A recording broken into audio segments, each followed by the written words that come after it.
français aime à tout prix se payer, je dis c'est un désastre. Mais vraiment, j'attends vos définitions de français. J'attends vos définitions de français, hein, parce que aimer la France, mais il y a plein de Français qui n'aiment pas être en France et du coup vont dans des pays étrangers et ça, je veux dire, mais oui, genre français de souche ou étranger qui s'assimile là. Et français de souche, c'est quoi un français de souche? Genre, c'est quoi? Je comprends pas votre définition. Je comprends pas. Pour être français, c'est ne pas porter le voile, lol. Mais il y a pas de. Il y a plein. Il y a des commentaires. Et alors, déjà, on reprend en première définition. Alors, attendez. Français, c'est être né en France, bon, quelle que soit l'origine et quel que soit le nombre de générations. Oui, ça, je suis d'accord. Genre, français, être français, t'as soit le droit du sang, c'est-à-dire être né de parents français, ou alors le droit du sol, être né sur un sol français. Voilà la définition des Français. Alors, déjà, on reprend la définition de Français de souche. Alors, déjà, ça n'a vraiment aucun, mais aucun. Vraiment, ça n'a aucun rapport. Et qu'est-ce que c'est être Français de souche? Genre, c'est quoi être un Français de souche? C'est avoir des parents sur des milliers d'années français. Je vous rappelle qu'on descend de. Enfin, genre, nos ancêtres, ils vivent en Mésopotamie, c'est en Afrique. Voilà, donc déjà, première théorie écrasée.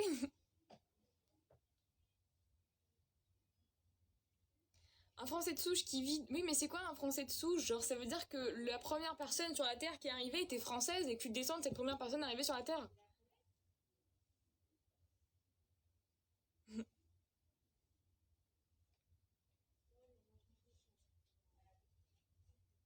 Alors attendez. Les Français qui vivent dans d'autres pays sont très communautaires. C'est-à-dire communautaires.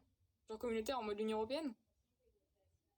Comment c'était le partiel de construction européenne? En vrai, j'ai géré, genre, je veux pas me jeter des fleurs ou me faire un truc parce que je vais me prendre un retour de karma, mais franchement, je pense que je me suis bien débrouillée.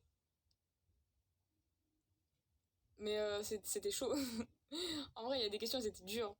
Tu es pour ou contre la sortie de la France de NATO? Bah, je pense que, en fait, enfin, déjà, l'OTAN, à partir du moment où il y avait plus du RSS, genre, à quoi ça servait de la garder, tu vois? Mais bah maintenant, maintenant que Poutine se élève un petit peu la voix, bah du coup, faut rester dedans, je pense. Vive la mixité, ça fait des filles magnifiques. Mais oui, genre, je veux dire, il y a plein de gens qui disent non, mais de toute façon, les Français, c'est que des blancs qui viennent de Français de souche. Oui, mais très communautaire, ça veut dire quoi être très communautaire? Alors, les muches et cuches. Ah, les gens, ils sont muches et cuches. Attendez, je peux pas. Mésopotamie, c'est pas en Afrique, c'est vers l'Irak et l'Iran, je crois. Ah, mais je croyais que c'était en. Non, pour moi, c'était vers l'Afrique, non? Ou alors c'est du dent de la Pangée et du coup, mes calculs, ils sont pas bons. Enfin bref, le fait est que on vient de la Mésopotamie et la Mésopotamie, ça n'a jamais été en France. Donc,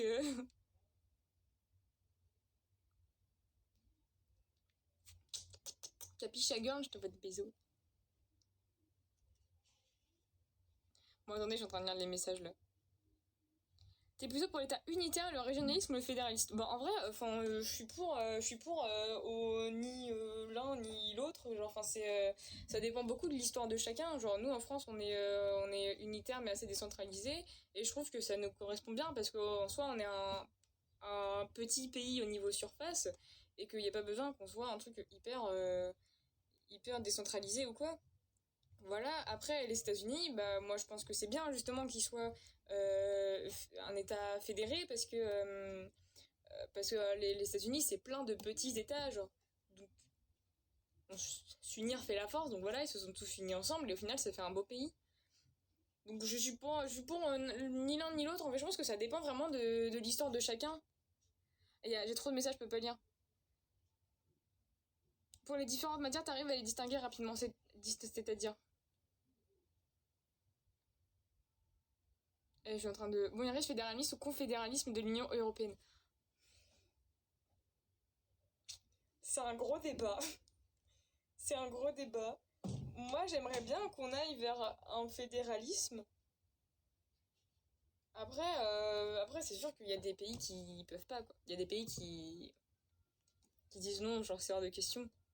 Et bon, moi je pense qu'il faut qu'on traite un petit peu avec tout, il faut qu'on arrive à trouver un accord avec tout le monde. Et rester sur un confédéralisme pour l'instant, ça doit être la meilleure solution.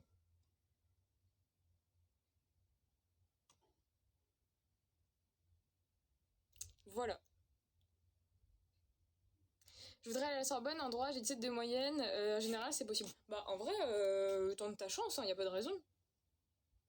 Quelqu'un qui aime l'UE. En fait, il y a des trucs dans en fait, j'aimerais bien qu'on fasse mieux de l'Union Européenne. Je pense que voilà, j'aimerais bien qu'on fasse beaucoup mieux. Et elle est pas assez elle est pas assez waouh, elle est pas assez développée, elle est pas assez construite. Rien que au niveau comment je veux dire, au niveau procédural et dans sa construction. Je veux dire, on a eu un moment, il y a eu un moment un très mauvais départ qui était de empiler les traités les uns sur les autres et de pas les annuler à chaque fois, genre. Moi, je veux dire, on s'est retrouvé avec 15 000 traités qui tous s'appliquaient, qui avaient tous une commission différente et c'était trop chiant. Voilà. Donc, je pense que voilà, on a eu un mauvais truc, un mauvais départ comme ça. Après, un deuxième problème de l'Union Européenne, c'est qu'il n'y a pas cette démocratie. C'est que le seul organe qui soit élu démocratiquement, réellement par la population, c'est le Parlement européen. Et c'est beaucoup l'exécutif qui dirige dans l'Union européenne. C'est